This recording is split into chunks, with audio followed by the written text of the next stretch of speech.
الحمد لله رب العالمين والصلاة والسلام على رسول الله صلى الله عليه وسلم.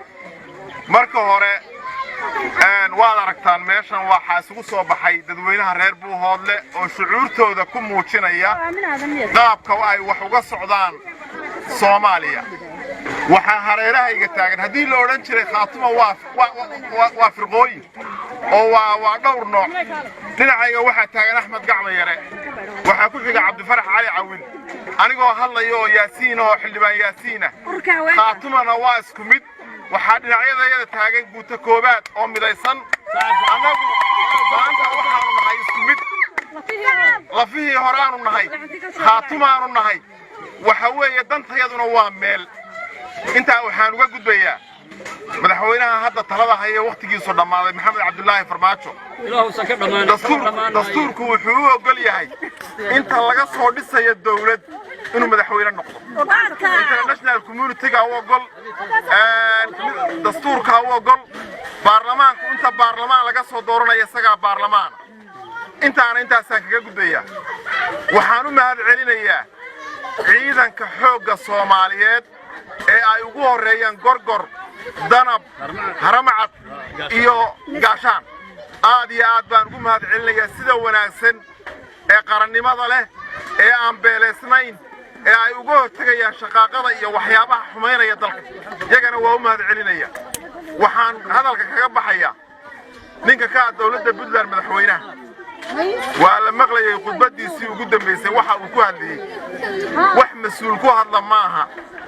waxa weeye qof ummad masiirkeed tuurta ku wada oo ku hadla maaha. Farmaajo aan telefoon ku wada hadalnay. wuxuu igu yiri daarood baynu nahay inuu gaar wada hadalno. wax la dhageysan kara maaha. shacabka reer Puntland waxaan leenahay isimada, dhalinyarada, ganacsatada, ururada haweenka arrinta ka jawaaba. haddaad ku raacsan diintani waxa uu ku hadlayo iyo kala goynta ummadda Soomaaliyeed iyo waxa weeye nacasnimada idinka dulguudin saaran yihiin. taana intaasaan kaga baxayaa. haddana waxaan ku wareejinayaa saaxiibka Cabdifarax oo inoo wata saxaafadda aanan isugu iman. Soomaaliya guul, Farmaajo guul, Farmaajo guul, gobolada Sool Sanaag iyo Cayn guul, gobolada Sool Sanaag iyo Cayn guul. inta marka ka gudbo Bismillahir Rahmaanir Rahiim. Alxamdulillaahi Rabbil Caalamiin. Salaatu wasalaamu calaa Rasuulillah sallallahu alayhi wasallam. maanta waxaanu halkan ugu soo banaan baxnay midnimada iyo taageerada dawladda Soomaaliya. ayaanu halkan ugu soo baxnay annagoo ah shacab weynihii reer Buuhoodle oo aan kala hadhin. waxaanu u soo baxnay dawladda Soomaaliya taageeradeeda ayaanu halkan isugu soo baxnay. waxaanu kaloo halkan ka ilaaminaynaa banaanbax inta ka ballaaran oo aan loo kala hadhin haddii alla idmo sabtida oo aan loo kala hadhin saqiir iyo kabiir oo dhammaan la fasaxo goobaha waxbarashada oo dhammaan shaqooyinka la fasaxo ayaanu iyagana iclaaminaynaa halkan maanta ka iclaaminaynaa. intaa markaan ka gudbo waxaan maqli jiray ninkii la odhan jiray madaxweynaha ee Somaliland madaxweynaha ka ahaa ee la odhan jiray Cigaal yaa markuu khudbadeeyo waxaa ka hadhi jiray baa leeyahay kun. alla ilaahay deni baa markuu khudbadeeyo waxaa ka hadhay kun. dhammaan bulshadii reer Puntland waxa maanta shalay laga taageerayay dawladda Soomaaliya Carmo, waxa laga taageerayay Boosaaso, waxa laga taageerayay Qarno, waxa laga taageerayay Gaalkacyo. dawladda Soomaaliya maanta 30 sanadood bay ummadda Soomaaliyeed mugdi ku jirtay. waxaa noo soo baxay iftiin. 4 sanadood ay dawladda Soomaaliya dhisnayd ayaa ummadda Soomaaliya ay nolol iyo barwaaqo gaadhay. waxaa la soo daayay kuwii 30 sanadood xabsiyada ku jiray ee caalamka oo dhan xabsiyadeeda ku jiray Afrika iyo Aasiya iyo Ameerikaba. waxaa la soo daayay maxaabiista aad iyo aad u faraha badan. waxaa lala soo wareegay furihii Soomaaliya, waxaa lala soo wareegay hawadii Soomaaliya, waxaa lala soo wareegay baddii Soomaaliya, waxaa lala soo wareegay oo aad arkayseen ciidamadii Soomaaliya haybadoodii iyo haykalkoodii ayaa soo noqday.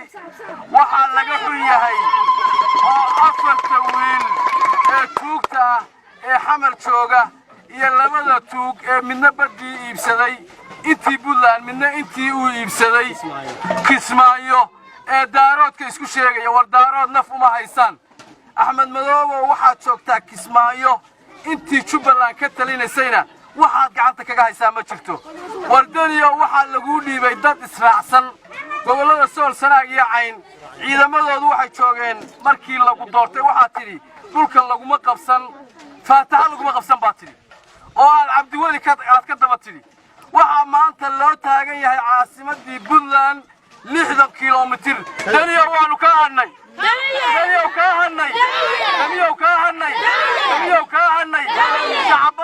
shacabka Sool Sanaag iyo Cayna waxay u taagan yihiin isku xidhka dawladda Soomaaliya iyo ummadda Soomaaliya midnimadeeda ay u taagan yihiin koonfur iyo waqooyi bay u taagan yihiin daniyo dadkii waa ka yaacay annaga u dambayno ka tagnay waxaanu kugu baaqanaa bulshada inaad inta u dambaysa badbaadiso ayaan kugu baaqanaa khudbadaadiina dadkii intii u dambaysay habeen hore yaacday cid kulama joogto inta balaaya kula khudbad xumaata wallaahi dadkii waa ka wadaya waxaanu aad taageeranaa gobolada Sool Sanaag iyo Cayn waxaan dantayada annaga ka tashan doona waxaa la yidhi goobtu waa liicdaa laakiin ma jabto haddaanu nahay dadka qaatimo waanu liicnay marar badan baanu wax isku daynay maanta waxbaanu isku daynaa dawladda bismillahir rahmaanir rahiim alxamdulillahi rabbil aalamiin wasalaatu wasalaamu calaa rasuulillahi sallallahu alayhi wasallam marka koowaad waxaan salaamayaa shacab weynaha reer Buuhoodle ee sida quruxda badan isugu soo baxay inay dareenkooda muujiyaan waxay u soo banbaxeen oo ka damqanayaan dhibaatada maanta lagu hayo qaranka Soomaaliyeed 30 sanadood ka bacdi dadka maanta u soo tafaxaytay in qarankii Soomaaliyeed la burburiyo waxaan rabaa halkan inaan ka cadeeyo geeska Afrika isbedel badan baa ka dhacay hadimadii iyo hagardaamadii iyo dhibaatadii ugu weynayd waxaa geystay xukuumaddii Tigreega aad baan ugu faraxsanahay awoodda Allana ugu mahadinaynaa in Ilaahay itaalkii Tigreeg meesha ka saaray waxa maanta dhibaatada dalka ku sii wadaana waa hadhaadigii Tigreega waxa garoowa ka socda waa arkaynaa ninkii meeshaas hogaamiyaha ka ahaa waxa uu ku kibrayo ee ku faanayo ee uu qaranka Soomaaliyeed guntiga u haysto waa xildhibaanadayadii wardani xildhibaano ma inagu matali karaa war miyaynu raalli ka nahay waxaanu dawladda federaalka Soomaaliya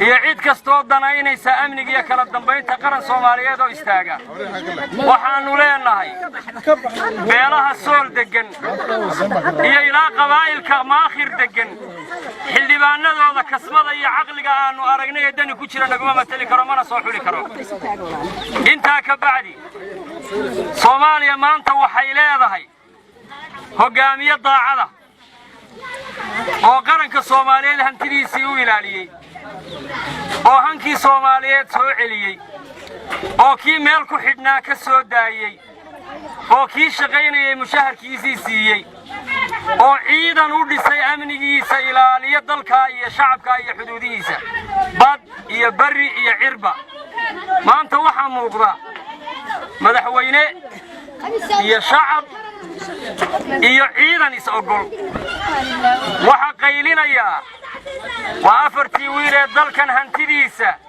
shisheeyaha wax kaga qaadan jiray waa dhowr qof oo masayrsan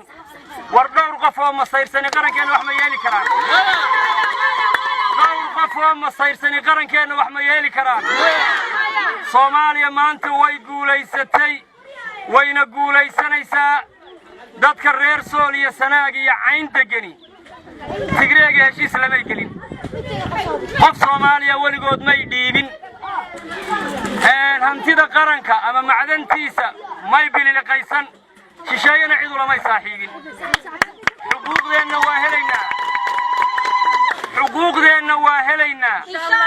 xuquuqdeena waa helaynaa waxaynu halkan u taaganahay inagu qof iyo laba iyo saddex iyo afar halkan kama cambaaraynayno cid kasta oo jiritaankeenna iyo qarannimadeenna ku soo duushay إلهي أدلني إلهي أدلني